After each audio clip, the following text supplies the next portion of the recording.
ನಾಗಮಲೆಯಲ್ಲಿ ಪೋಷಕರ ಎದುರೇ ಒಂದು ಚಿರತೆ ಮಗುವನ್ನು ಎತ್ಕೊಂಡು ಹೋಗಿ ಸಾಯಿಸ್ಬಿಟ್ಟಿದೆ. ಬೇಜಾರಾಗೋ ಸಂಗತಿ. ಅರಣ್ಯ ಇಲಾಖೆ ಅದ್ ಏನ್ ಮಾಡ್ತಿದ್ಯೋ ಒಂದು ಗೊತ್ತಿಲ್ಲ. ಪರೇಡ್ 200 ರೂಪಾಯಿ ಟಿಕೆಟ್ ತಗೊಂತೀರಾ, ಜನರಿಗೆ ರಕ್ಷಣೆ ಕೊಡೋಕ್ ಆಗೋದಿಲ್ವಾ ನಿಮ್ಗೆ? ಇನ್ನು ಮಾದೇಶ್ವರ ಬೆಟ್ಟದಲ್ಲಿ MRP ಗಿಂತ ಹೆಚ್ಚಾಗಿ ವಸ್ತುಗಳನ್ನ ಮಾಡ್ತಾರೆ, ಅದನ್ನ ಯಾರು ಕೇಳೋದು? 45 ರೂಪಾಯಿ ರೇಟು, MRP ಎಷ್ಟೈತೆ? 28. ಇನ್ನು ಅಲ್ಲಿ ಜೀಪ್ ಓಡಿಸ್ತಾರಲ್ಲ, ಅವರ ಅಹಂಕಾರ ದುರಂಕಾರ ಹೇಳೋದಕ್ಕೆ ಅಸಾಧ್ಯ. ಇದೆಲ್ಲ ಯಾರು ಕೇಳೋರೇ ಇಲ್ಲ.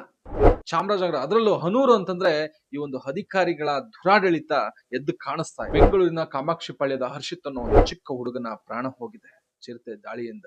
ಅವರ ಕುಟುಂಬಕ್ಕೆ ಸಾಂತ್ವನ ಹೇಳ್ತಾ ಇಂಥದ್ದು ಘಟನೆಗಳು ಮತ್ತೆ ಮರುಕಳಿಸಬಾರ್ದು ಅಂತ ಹೇಳಿ ನಾನು ಅರಣ್ಯ ಇಲಾಖೆ ಮತ್ತೆ ಚಾಮರಾಜನಗರದ DC ಅವರಿಗೆ ಈ ವಿಡಿಯೋ ಮುಖಾಂತರ ಮನವಿ ಮಾಡ್ಕೊಳ್ತೇನೆ. ಅರಣ್ಯ ಸಚಿವರಾದಂತಹ ಈಶ್ವರ್ ಬಿ ಖಂಡ್ರೆ ಅವರು ಇತ್ತೀಚೆಗೆ ವಿಕಾಸಸೌಧದಲ್ಲಿ ಒಂದು ವರ್ಚುವಲ್ ಮೀಟಿಂಗ್ ಮಾಡಿ ಇನ್ನು ಮುಂದೆ 14 ಕಿಲೋಮೀಟರ್ ಸಾರ್ವಜನಿಕರು ನಡೆಯೋ ಹಾಗಿಲ್ಲ, ಕೇವಲ 3 ಕಿಲೋಮೀಟರ್ ಮಾತ್ರ ನಡಿಬೇಕು, ಟಿಕೆಟ್ ಕೌಂಟರ್ ಇಂದಾನೆ ಜೀಪಲ್ಲಿ ಹೋಗ್ಬೇಕು ಅಂತ ಹೇಳಿದ್ರೆ ಅದಕ್ಕೂ ಒಂದು ಗಮನ ಹರಿಸಬೇಕು. ಜೀಪ್ ನವರು ಅವ್ರು ಹಾಡಿದ್ದೆ ಆಟ, ಅವ್ರು ಹೇಳಿದ್ದೆ ದುಡ್ಡು ಅನ್ನೋ ಹಾಗೆ ನಡ್ಕೊಳ್ತಾರೆ, ಅದಕ್ಕೊಂದು ಕಂಟ್ರೋಲ್ ತರಬೇಕು. ಜೊತೆಗೆ 3 ಕಿಲೋಮೀಟರ್ ಏನ್ ನಡೀತಾರೆ ಅಲ್ಲಿ ವ್ಯೂ ಲೈನ್ ನಡೆಯೋದ ಅಕ್ಕಪಕ್ಕದಲ್ಲಿ ಕಳೆಗಳು ಅಥವಾ ಮರಗಳೆಲ್ಲ ತೆರವುಗೊಳಿಸಿ ಎಲ್ಲ ಕಾಣೋ ಹಾಗಿರ್ಬೇಕು. ಅಕ್ಕಪಕ್ಕದಲ್ಲಿ ಏನಿದಾವೆ, ಪ್ರಾಣಿಗಳಿದಾವ ಇಲ್ಲ ಅನ್ನೋದನ್ನ ಕಾಣೋ ಹಾಗಿರ್ಬೇಕು ಅಂತ ಹೇಳಿ ಒಂದು ಗೈಡ್ಲೈನ್ಸ್ ಅನ್ನ ನೀಡಿದ್ದಾರೆ. ಏನು ಮಾದೇಶ್ವರ ಬೆಟ್ಟಕ್ಕೆ 7 ಕಿಲೋಮೀಟರ್ ಯಾವಾಗ್ಲೂ ಪಾದಯಾತ್ರೆ ಮಾಡ್ತಿದ್ರು ಸಾರ್ವಜನಿಕರು, ಅದನ್ನ ನಿರ್ಬಂಧಗೊಳಿಸಿ ಕೇವಲ ಶಿವರಾತ್ರಿ ಮತ್ತೆ ಯುಗಾದಿ ಸಂದರ್ಭದಲ್ಲಿ ಮಾತ್ರ ಪಾದಯಾತ್ರೆ ಮಾಡಬೇಕು ಅಂತ ಹೇಳಿ ಸೂಚನೆ ನೀಡಿದ್ದಾರೆ. ಈಗಲಾದ್ರೂ ಸಚಿವರು ಕಾಡು ಪ್ರಾಣಿಗಳ ದಾಳಿಗೆ ಒಬ್ಬರಾದ್ಮೇಲೆ ಒಬ್ರು ಸತ್ತಿದ್ದನ್ನ ನೋಡಿ ಕ್ರಮ ಕೈಗೊಂಡಿರೋದು ಸ್ವಾಗತಾರ್ಹ ಅಂತ ಹೇಳ್ತಾ ಈ ವಿಡಿಯೋವನ್ನ ದಯವಿಟ್ಟು